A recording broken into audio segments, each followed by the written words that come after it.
Hi, everyone. I'm Christine Tully, President and Executive Writing Coach at Defend, Publish, and Lead, and welcome to episode 272, Choosing a University Press for Your Work. I've been working with a lot of authors on books this particular semester, and one of the things that we discuss often is how do you choose a university press to place your work? Do you need to pick a university press? Can you pick something that is an academic press but not affiliated with the university? And how do you make that decision? Because definitely stakes are high for tenure track faculty, especially those that are in fields where you need to produce a book or you're at a research institution that really requires publication in something that's a significant press. And the decision-making process is not easy. It takes a long time to write a book proposal. It takes a long time to shop that out and then submit a full manuscript, and you might be waiting. There's all kinds of things that go into it. So today what we're going to do is just talk through a couple of ways that you can figure out what you want to do and where you want to submit your work. So one of the best resources, and one that I am showing on screen today for our YouTube watchers, is the subject grid that Association of University Presses does. This is an invaluable resource because of course, we know from looking at our own scholarship what university presses publish work that we read. So I might know that, hey, I like to read stuff from University of Michigan Press, or I like Princeton University Press. I might know that, but I don't know everywhere that might be publishing in my subject area. And so every so often, the Association of University Presses puts out this thing called a subject grid. And you can get it in Excel, you can get it in a PDF format. But one of the things that's really helpful about looking at this grid is that it lines up all the different subject areas in a way that you can see them. And I'm actually going to open it right now. And you can look for your subject area and figure out very quickly which presses want your work and which presses don't want your work. So it's really interesting to look through and see the variety of choice you have, because presses change all the time. We might think of them as very static sort of organizations where they only publish certain things, but lists change all the time, editors changed all the time. And so you can look at the list in either Excel or you can look at it in a PDF format. PDF is a little bit, I find that a little bit more easier to figure out what I'm looking for, but I kind of like Excel better for searching and so on. So what you can do is if you look at the chart, I'm showing it on screen in YouTube, is on the left-hand side, there's all the subject areas you could possibly do. And on the top is all the different presses that publish things. So you'll see notes if they are actively publishing certain topics. And you'll also see if they are not possibly publishing certain topics.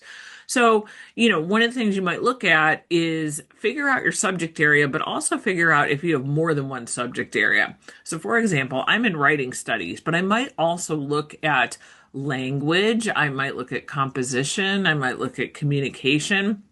And that might give you a better look about who might be publishing it.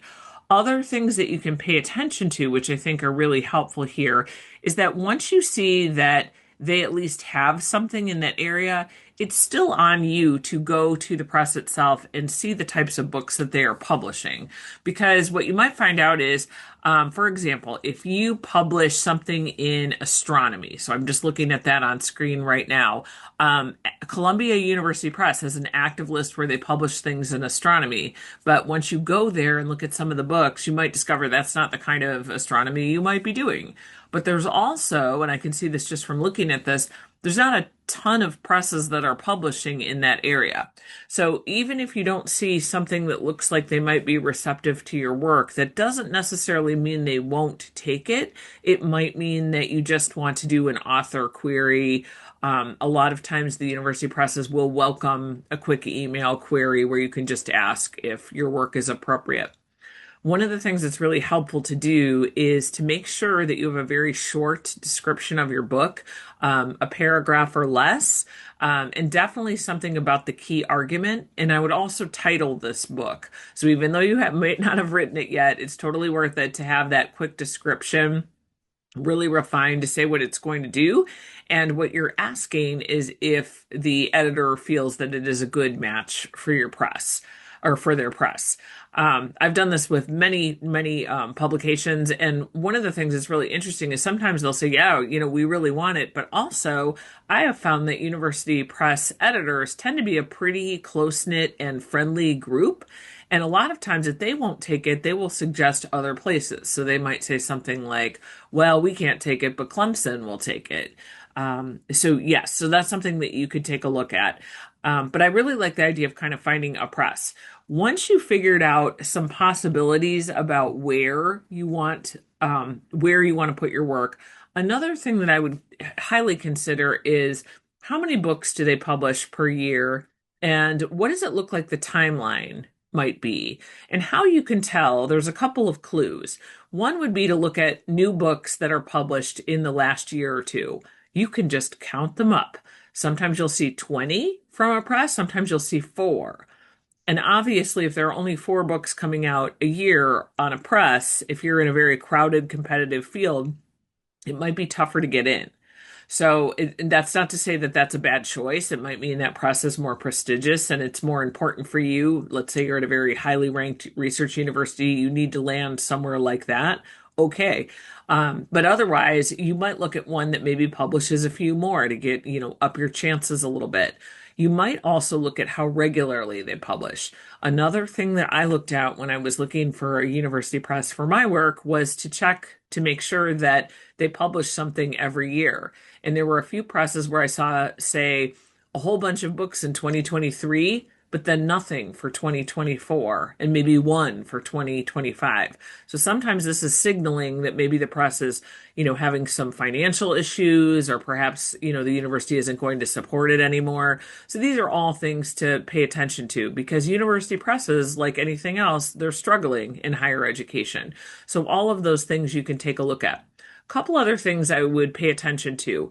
I would look at the website about how to do a submission. Do they want a full-on proposal with a sample chapter and a table of contents?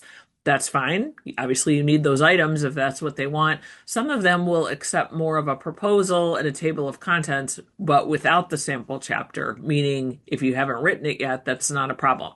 You can submit to multiple university presses at a time when you're at the proposal stage, but once you're at a full manuscript stage, you can only submit it to one.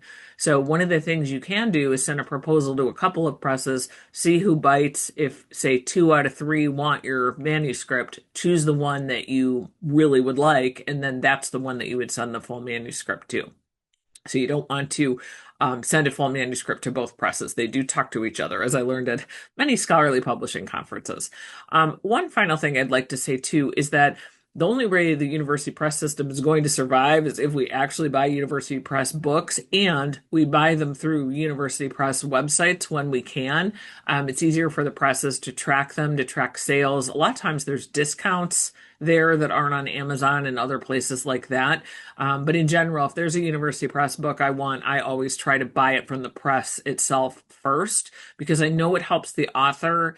And a lot of times, like I said, there are discounts. You can also ask for a discount. You can actually email whoever the purchasing person is, the press, and say, hey, look, I'm in a really cash-strapped university. I would really like to buy this book from you, but I really can only afford it if there was a 20% discount. Many editors or purchasing folks that are on those websites will give you a discount if you just ask. They do conference discounts all the time. A lot of times they'll just extend one of those to you. So those are all good things to help with doing choosing an academic press. Of course, you can talk with any of our authors at Defend, Publish, and Lead about that if you would like to. And also, speaking about academic presses, I know I've mentioned our sponsor, Textbook and Academic Authors Association, many times, but I also want to put out a quick reminder that we are still taking registrations for the 2026 Institute for Textbook and Academic Authors. That's June 12th and 13th of 2026. I'll put a link in the show notes. But the one other thing about it that I think would be really helpful is that, let's say you want to publish a book, but maybe it is not an academic press book. Maybe it is a textbook. There are several sessions, including about having a textbook authoring career that are available at the Institute. I'll also be doing a session there on academic authoring, and I will definitely talk about publishing scholarly monographs and things like that for veteran authors that might be looking at a second or third book. We have some sessions for new faculty that are all about publishing maybe your first book, if you're able to do that, and some scholarly habits there. So hopefully all of these resources help. I highly encourage you to register because space is limited in the Institute. And as always, you can join TAA for just $25 for the whole year, which gives you access to many of the resources we've talked about on this podcast. And it's just capital D, capital P 25, and you can get a yearly membership for that. I'll put that link in the show notes as well. Happy writing this week.